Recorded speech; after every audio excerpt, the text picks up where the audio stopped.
Anurag Singh Chicago से जुड़ गए हैं इस बारे में बात करने के लिए। और वो है ग्लोबल, एक तरफ ग्लोबल मंदी की चिंता सता रही थी इन्वेस्टर्स को, ट्रेडर्स को, ग्लोबली हर जगह, इंडिया में नहीं सब जगह।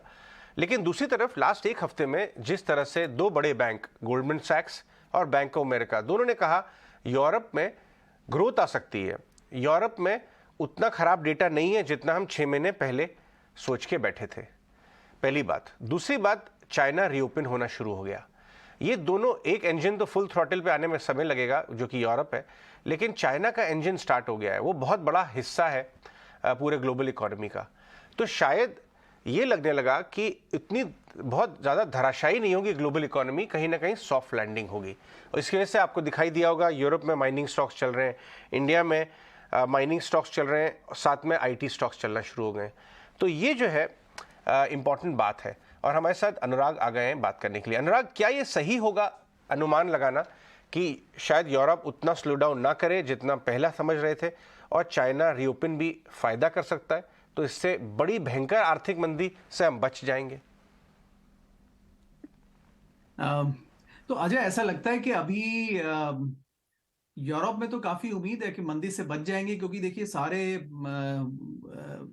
हुज हु वहां पे डेवोस में पहुंचे हुए हैं, तो कम से कम इस हफ्ता तो मंदी नहीं आने देंगे वो, ऐसा लगता है। और वहां से सर्दी आप के नहीं गए कोट पहन डावोस? के नहीं तो वो जो दुनिया जिनके कंधों पर है उनके लिए है वो, तो हम तो अपने काम करते हैं अजय साहब। तो आपके मित्र तो गए होंगे, आई एम श्योर। नहीं, I'm sure. So there are a lot of them there. But I think अगर हम इसको देखें तो आई थिंक एक किस्म का, खैर देखिए थोड़ा डिस्ट्रैक्शन होगा, बट एक किस्म का एक व्यर्थ का एक हमने वो लगा रखा है, एक ईगो ट्रिप लगा रखा है, जिसमें anybody who thinks who is somebody has to be there, right? तो आई थिंक उससे बचना चाहिए। बट ये खैर एक व्यंग के तौर पे मैंने कहा। बट देखिए, it's all a matter of what is priced in, right? So Europe में रिसेशन आएगा और आना है। It's just that Vijay, sorry Ajay, the point is who will come out and say this, right? The point is no central bank wants to come out and say this. No politician wants to come out and say this. So ultimately, everybody wants a very soft kind of a landing, but वो उसकी possibilities कम है। Stocks price in कर सकते हैं, but then you won't hear the bad news from anywhere because everybody wants to react to a situation where जब कुछ event suddenly हो जाते हैं and then say, oh यार, we never knew. But I think we all know, Ajay, that it's all going to be very tough, and recession is very long overdue. It has to happen US में भी और Europe में भी, अजय। तो ये मत मैं कंसिस्टेंटली होल्ड करता हूँ। But at the same time Ajay, ये भी देखना होगा कि जो कंसेंसस बना के वर्ल्ड चलता है ना, वैसे भी नहीं होता है। तो it's all like everybody was saying कि देखिए अभी ये फर्स्ट हाफ में ही रिसेशन आ जाएगा, तो डेफिनेटली आई थिंक उसके मैं वहां पर मैं थोड़ा अनकंफर्टेबल होता हूँ अजय। और तभी मैंने मजाक के तौर पे ये कहा कि इस हफ्ते तो बिल्कुल नहीं आ रहा है, बिकॉज सब लोग वाइन एंड डाइन कर रहे हैं वहां पर, तो इस समय तो वो नहीं आने देंगे कम से कम।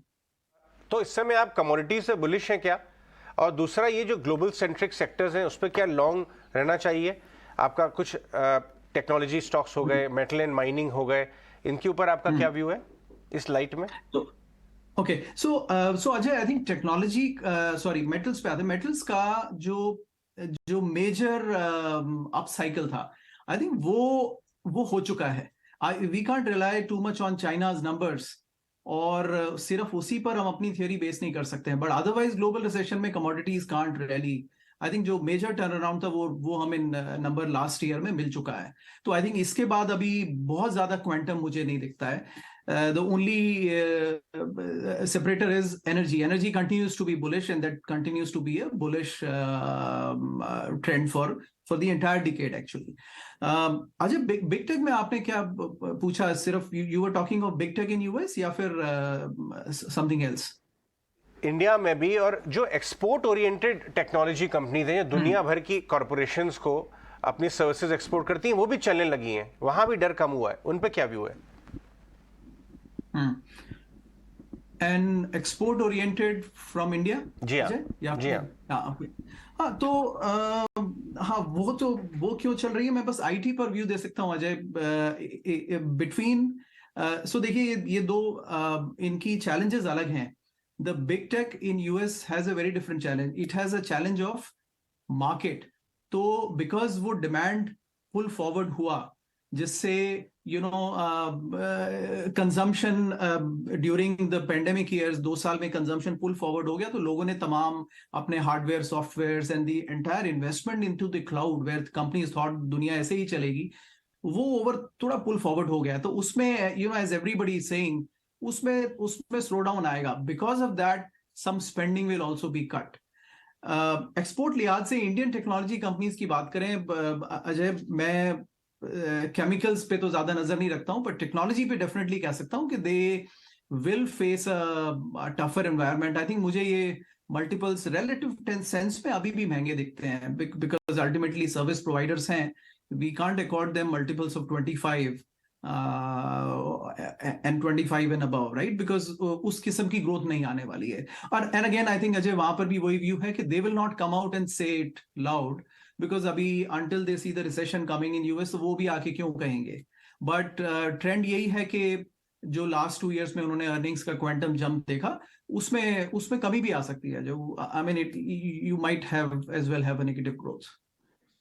ऑल राइट, ठीक है अनुराग, बहुत बहुत शुक्रिया आज समय देने के लिए और ये सारा एनालिसिस हमसे शेयर करने के लिए.